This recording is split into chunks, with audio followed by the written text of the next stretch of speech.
Well, Carl, thank you for taking the time to sit down with us for a little talk about the midterms. I appreciate it. For my friend from Denmark, anything. Thank you, buddy. I appreciate it. In a week from now, we'll find out whether or not there is such a thing as the blue wave. It's been described various times, both at your media platforms and in ours as well back home in Denmark. The question is there such a thing as a blue wave? And if there is, how big is it? Well, if we knew for sure, we'd just go to Vegas. We'd make a lot of money. We wouldn't have to work. You and I wouldn't have to work for a living as hard as we work. Is there a Democratic blue wave? Well, I think there's going to be one. But what does that mean? Mm-hmm. So the Democrats are going to pick up seats in the House. They need a net pickup of 24 seats to run the House of Representatives. And in our system, and people in Denmark know it, it's winner take all, man. You get one more, you have 218 and they have 217, you run everything. Every committee, you have the Speaker of the House, you set the calendar. If you want to have impeachment, you do impeachment. So this big stakes.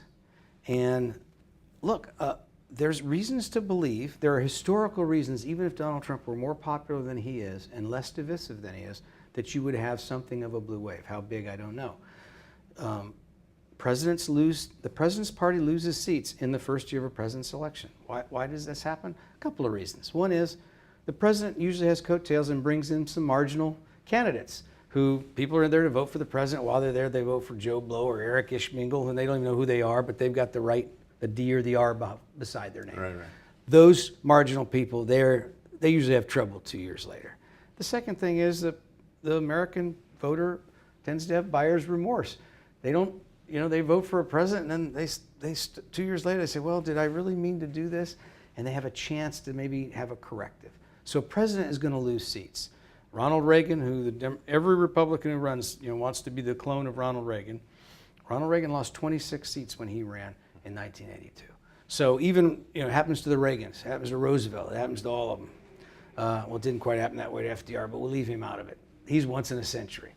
It's going to happen to Trump. The question is it going to be 24 seats or fewer? And what's the poll saying right now?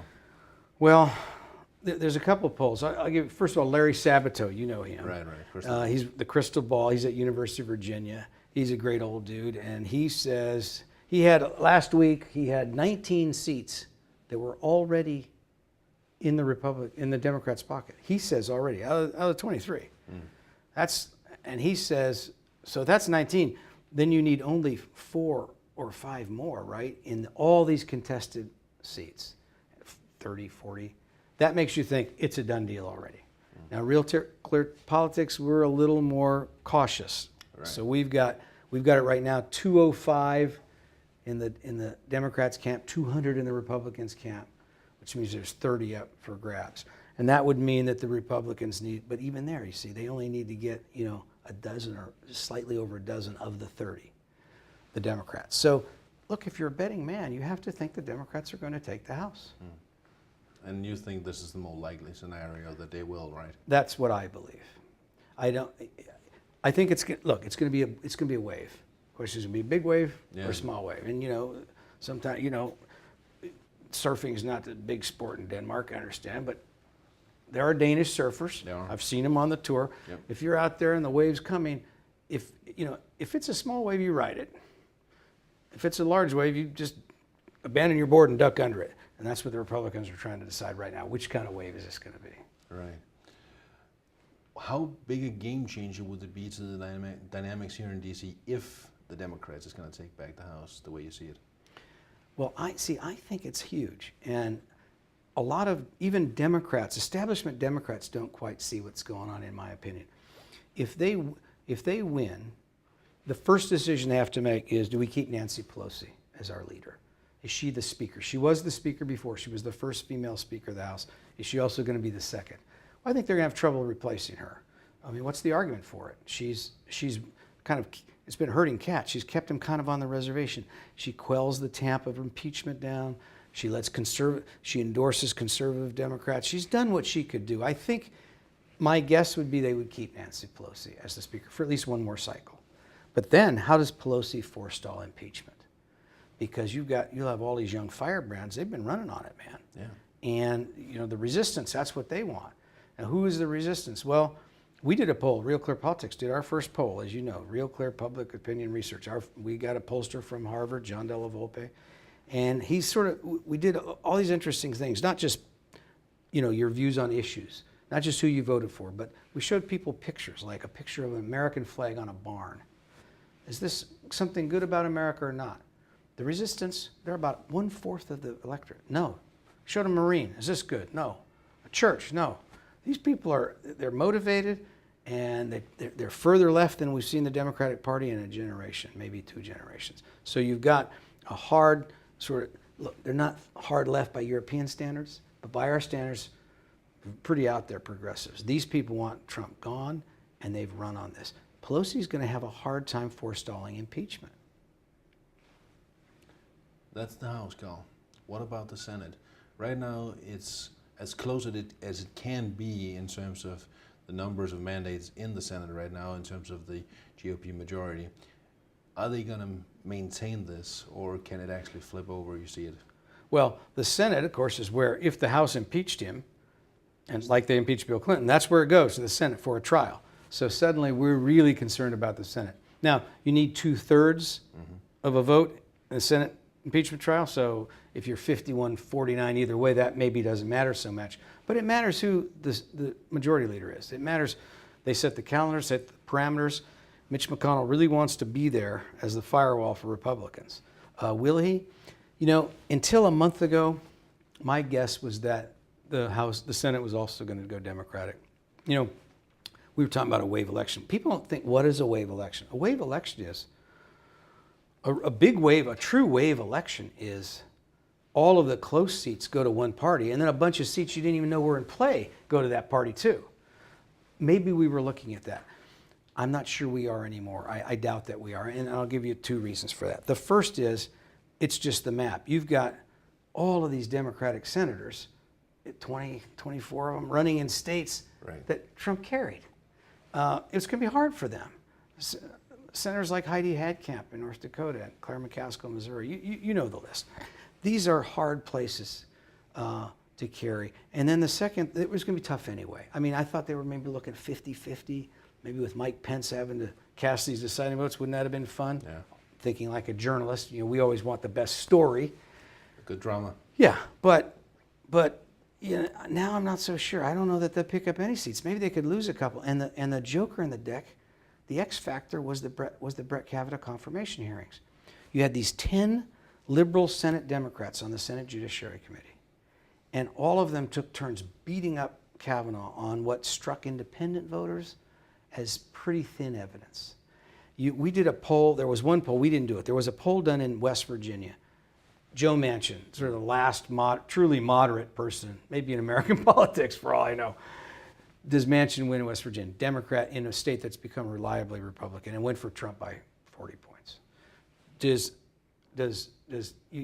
head-to-head poll on Manchin and whoever sacrificial lamb the Republicans put up against him? Manchin in a landslide.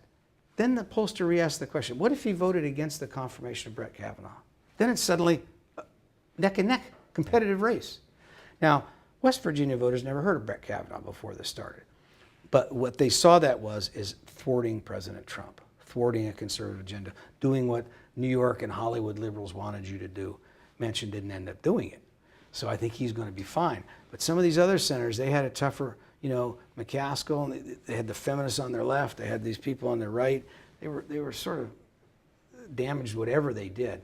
But I think that thing hurt them. This Judiciary Committee, they have all these 10 liberals. They ought to get some people from flyover country. They ought to get some Democrats who have to run in Republican states on that committee. And then they maybe have been, they came across as like a mob attacking him. So basically, the likely scenario is that we'll face a situation where Congress is splitting again after the midterms, with the Republican majority running the Senate and the Democratic majority running the House. Where does that leave American politics, Cal? Well, divided government. American voters are funny. You do polls. Do you like divided government? Now, look, some voters don't even know what it means. They're not political scientists. They're just everyday people. But if you press them on it, yeah, I kind of Yeah, it sort of appeals to them because one side, they know the two parties have become polarized. They know the Republicans are more conservative than they are, even grassroots Republicans. Grassroots Democrats know the Democratic Party is sort of off and running with Democratic Socialists and God knows what else. So they say, yeah, I like divided government. But what does divided government lead to? Gridlock. Then you ask voters, why are you mad? Because of gridlock. So, you know, in a way, you can't get there from here. We have this phrase, you know, you get the government you deserve. That has a quality of blaming the victim to it, but there's a logic to it as well, because American voters, you know, they used to say when I was a kid, they'd say, I vote the man, not the party. Well, now you'd say the candidate, not the party, because there's plenty of women in politics. But the point is that then what are you getting if you do that? If you just vote personalities, what are you getting? That's the thing. Final question about the midterms, Carl. How big a setback will it be for the Trump agenda if Congress splits? Well, that's a good question. So, you know, Donald Trump is not an ideological person. No. Now, there's certain things he believes in. He apparently believes in building this wall. He's never really bothered to explain it, but let's grant him that. He wants that. He wants that wall. He likes low taxes and less regulation. Most people in his business do. But we don't know his views on these other issues. We don't really know where he is, and we don't really know if it would hurt his legislative agenda to have to deal with Democrats. He's negotiated with Nancy Pelosi before, and he can do it. Before the election, or excuse me, right after the election, I was talking to the head of a labor union that does laborers, that build buildings, the laborers union. And the guy's an old labor escape from San Francisco. His father was head of the union, an old Irish-American guy. And we were talking about Donald Trump, and he wasn't talking the way other Democrats talked about him. And he'd campaigned for Hillary Clinton. He's a Democrat. But I finally said to him, so I was moderating this panel. I said, so you're saying that you could work with Donald Trump? He said, well, I have worked with Donald Trump. Trump wants to build buildings. We want him to use union labor. And he doesn't always do it, but sometimes he does do it. So in terms of legislation, you know, I don't know that it would hurt Trump's agenda because I'm not quite sure what his agenda is. But there is a way it would hurt him, and that is these Democrats have signaled that they want to have investigations. Even if Pelosi can forestall impeachment, you're going to have investigations. They're going to demand his tax returns. They're going to have investigations into, they're going to subpoena records from the border where we separated families at the border. Right. All of these policies, the Democrats are going to basically tie this administration up so it can't do anything except respond to subpoenas and testify at congressional hearings. At this midterm call, we'll also see some of the more traditional Republicans leaving both the House and the Senate, which has led to the whole idea about whether or not the GOP is actually still the party of Reagan or it's now become the party of Trump. You know Ronald Reagan better than most, that I know at least. Where do you see this? Is this still the party of Reagan, or are we now facing the fact that, well, GOP is the party of Trump? Well, that's the big question. And, you know, that poll I told you about that John Della Volpe did. So 1/4 of the electorate are the resistance. And another fourth, we call them the detached. They're people who are not really into politics. And then another fourth where we called, you know, the leaning blues. They're old Reagan Democrats. They're the independent blues, we call them. They're people who actually vote. They pay attention. They're the most persuadable. They're the most informed. They're the least ideological. They're an interesting cohort. They're about a fourth, too. Now, they voted for Hillary Clinton by about 12 percentage points, 47, whatever. Well, by 20 points, they want a Republican Congress. So this tells you that these leaners are leaning in that direction. And if you ask, what party are you in? About a third of them are Libertarian. Of the 25%, a third are Democrats, and then the rest are Republicans. So not quite a third, because some refuse to stay, about 26% Republicans. So this is a group, they're deciding what they are. They don't seem to want to be the party of Trump. But then where's the Trump base? Well, that's the last quarter of the electorate is divided into two groups. So there's 5 tribes. The last tribe is traditional Republicans. These people, if Jeb Bush were president or Marco Rubio, they would be so happy right now. They would be, you know, skipping down the streets of Washington singing "Happy Days Are Here Again." FDR tune, they wouldn't care. They would just be delighted. That's the Republican, traditional Republican base. 14% of registered voters, 14%. 12% that makes up that quarter, those are the Make America Great crowd. So there's a battle going on. The Make America Great crowd is about almost as big as the traditional Republican crowd. And what they're fighting over is the soul of the Republican Party. But it's not a battle that's been decided yet. And where's it going? Which tendencies do you see right now? Who is looking like the more strong part? Well, you'd think there would be a corrective, that there would be a corrective against President Trump. But he's got a couple things going for him. One is these Make America Great voters he's brought into his firmament. What if they vote next Tuesday and they keep the Republicans in power? Well, what's the establishment going to say to them? We don't want you? Well, they've proved they need them. The other thing is they brought people who haven't voted in other presidential elections even. I mean, you know, people have written books about it. There have been 2 books written about it. Selena Zito did one, and Ben Bradley Jr. did one. And Ben Bradley Jr.'s book's called The Forgotten, and it's the single county in Pennsylvania. I think he interviewed a dozen people, and at length, in-depth interviews with them. And most of them voted for Barack Obama twice, and then voted for Donald Trump. And that's the key to understanding what's going to happen in the Republican Party. Do those people stay in does Trump, is he a gateway drug? Does he get them back to the Republican Party? Or is this really Trump they like, and they'd have voted for Trump if he was a Democrat? And these are questions that will be answered next Tuesday and in 2020. But I'm wondering, Carlos, because not that long ago, this summer, 2 of the now soon-to-be ex-senators of the Republican Party, Jeff Flake and Bob Corker, were in Denmark, and I spoke to both of them at the Prime Minister's castle out in the suburbs of Copenhagen about whether or not that Trump was representing himself or representing the GOP. And of course, those 2 are some of the most outspoken critics of the president. But I couldn't help thinking about something that Flake said when I talked to him. He said, well, it's easier for me to say this because I'm leaving. And we see this over and over again, that people criticizing Trump within the GOP are people soon to become ex-senators or ex-members of the House. To me, that kind of indicates a little bit, at least, that it may be pointing in the direction that this is becoming the party of Trump. Well, I agree with that. And if you ask, you know, the liberals and the never Trumpers in the Republican Party, like Mike Gerson and Pete Wehner, who really despise Trump, they've attacked evangelical Christians and conservatives for supporting Trump, but there's a rejoinder to that. You don't see it much in the pages of the Washington Post, but the rejoinder is, look, what do we care the most about? Well, we care the most about judges who are conservative. This guy's given us 2 of them on the Supreme Court and hundreds in lower courts. We care about low taxes. He signed this tax bill. It was our bill, it wasn't his bill. He signed it. He shepherded it through. Yeah. So we can live with this guy because he's governing as a conservative. The problem with that argument is that that's not really all they care about. It's 2 things they care about, but they care about foreign policy. And nobody can tell you what the Trump doctrine even is. Here's a guy who goes around the world praising our adversaries and criticizing our allies. It's weird. And it's not just Democrats who don't like it, Republicans don't like it. So, you know, Trump in one way is sui generis. I mean, we've never seen anything like him. And when you tell this to people, liberals will get mad at you, but he could have run as a Democrat and won.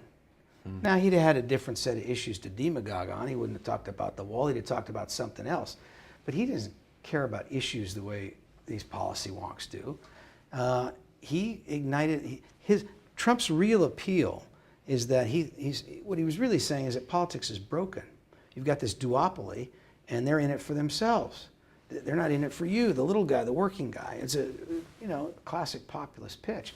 But there was enough truth there that it worked.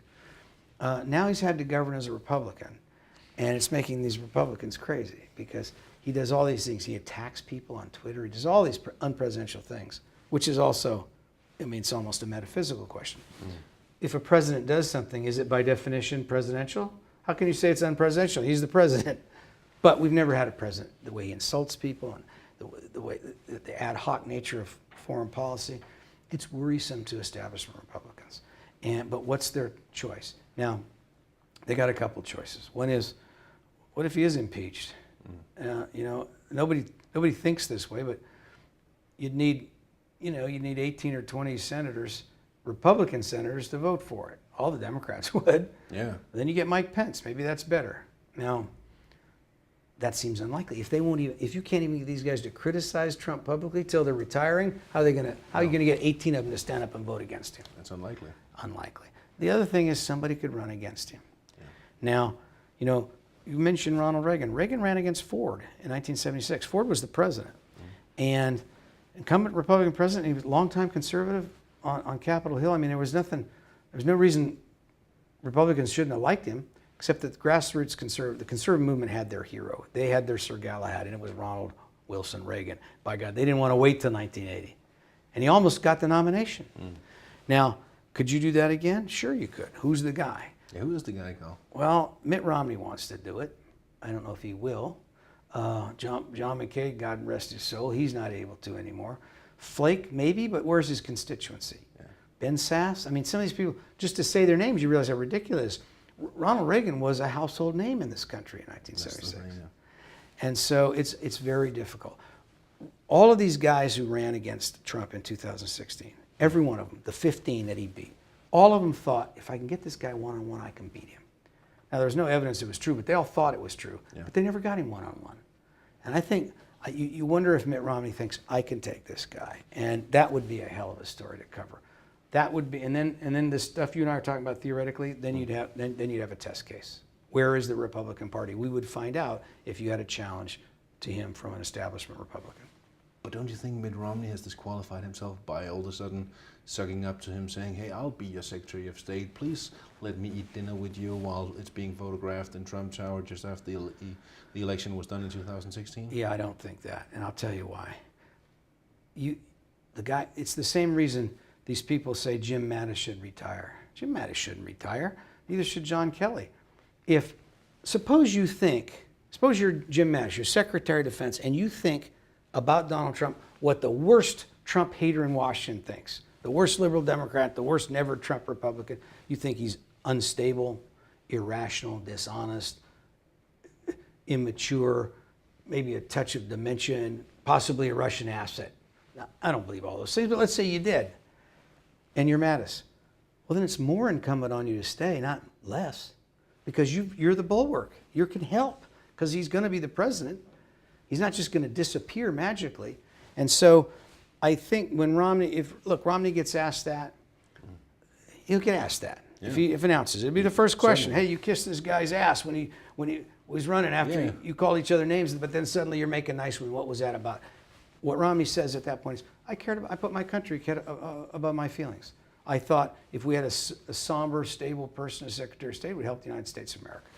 Done. You've got to say that and stick to it and move on. The election won't hinge on that. He's got to put that behind him. Mm-hmm. But yeah, I think you can do it. I mean, you saw, look, Donald Trump, called Ted Cruz's wife ugly and said his father was in on the Kennedy assassination. He's down there campaigning for the guy. So, there's a let bygones be bygones aspect to American politics. People understand it's transactional. But in this case, Romney would have to say, I wasn't doing it for him, and I wasn't doing it for my own career. I was doing it for the country. Final question, Carl, about 2020 and whether or not Trump is going to be challenged from within. That's one part. Then there's the Democrats running against him. My guess, feel free to disagree, my analysis so far is that we'll see a field of at least 10 candidates, maybe even more. First things first, how many likely do you see, and who do you consider at this point, with about 2 years before election in 2020, to be considered some of the front runners? Well, the front runners are the names people already know. Elizabeth Warren, Joe Biden, Bernie Sanders. Those are the front runners. Mm-hmm. Will one of them win? Front runners don't always, usually front runner isn't nominated, but of those three, maybe. But here's the problem for the Democratic Party, and it's the same problem in reverse that the Republicans had that gave them Trump. Why were there so many people wanting to run in 2016 among the Republicans? Because the Republicans had decided that Hillary Clinton was an easy person to beat. Yeah. Well, guess what? They were right about that, because you nominated somebody who had no chance of winning, and he won. So this is the same. But it turns out, less is more, to quote Jerry Brown. It's not always, the bigger the field, it doesn't help you. They knocked each other off. I mean, Chris Christie did a kamikaze attack on Marco Rubio. Marco Rubio, and these other people knocked each other off. And Jeb did it to Marco too. You had all this stuff going on that didn't help, and you end up with Trump. If the Democrats do that, you could end up with somebody like this. You could, a Mark Cuban or somebody. Now, best case scenario, Oprah. Worst case scenario, a Michael Avenatti or some a Trump, a mini Trump. And the other problem the Democrats have is that they have, their leaders are old. These people we've talked, Nancy Pelosi's in her 70s, mid-70s. The next person behind her in the House. Steny Hoyer. Yeah, Steny Hoyer. One reason they can't get rid of her, he's even older, right? Yeah. These people I mentioned, Sanders, Warren, who Biden. thinks she's a Cherokee Indian all of a sudden, Joe Biden, they're on their 70s. Yep.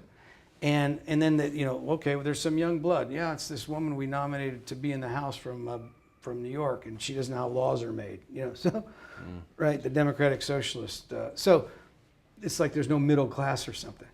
So they don't have an obvious person, the Democrats, other than Joe Biden. Now, Biden's interesting. He's very old, no question. He'll be what, 76, 77 by 77 at election day, and Yeah. turning 78 2 weeks after election day in 2020. Right, and that seems, we're not China. That's too old, right? Well, the average man in America becomes 78 and a quarter, according to statistics. So that's a factor. Sure, but here's the thing about Biden. One thing is funny about Americans. There's two things funny about American voters. Now, I'm not talking about the base voters. I'm talking about the independent voters whose votes are up for grab. One is, we want to like the president, which is weird because you'll never meet the president. You should want to like your mayor. But people don't want to like their mayor. They only want the mayor to be efficient. It's weird. So Biden's likable. The other thing that voters have done in the last 3 or 4 elections is they tend to look for something in the president, in the current candidate, that they found lacking in the previous candidate. And that makes, so who does that? In Trump, there's a wide list of things people find wanting, but one thing I think is this crudeness. I think the voters, now I'm really talking about general election voters, but the Democrats need to factor this in. They're going to look for somebody who's more polite, who's more charitable to his adversaries, who is a kind of person who can do like Tip O'Neill and Ronald Reagan did. At the end of the day, it stops at 5:30. Yeah. Now people say they have a beer together. Well, they had exactly 1 beer together in 8 years, but you get the point. Yeah. And Biden seems like that kind of guy. Biden, he can be, he can be a demon guy. He can give fiery speeches, but he doesn't take it personally. He's not a hater. And I think Americans will be looking for somebody who's like that. Final question, Carl. Is Donald Trump more or less likely to be reelected in 2020 as we see it here 2 years before election? What I've learned, I've been covering politics 40 years, but I learned something in 2016, and that it's a binary choice, man. You want to know who Donald Trump, if Donald Trump's going to be president, you tell me who the Democratic nominee is. Because the Democrats, Trump was underwater on his popularity the day he was elected. More people disapproved of him than approved of him. But a plurality of people, and in these key electoral college states, had decided, by God, I am not voting for the Clintons again. So it depends. You nominate a fresh face, a guy like Mitch Landrieu, the mayor of New Orleans, or somebody like that, I think Trump's in trouble. You know, nominate some old warhorse like Bernie Sanders or Elizabeth Warren, who's just got as much bag as he does, he could win again. Yeah, I think you're right about that. Well, Carl, it'll be interesting to see what goes on, and we look forward to continue the collaboration between Real Clear Politics and Congressman for the next cycle as well. I agree. Will you Thank come you. back here? We'll do it again. You bet. Thank you, Carl. All right.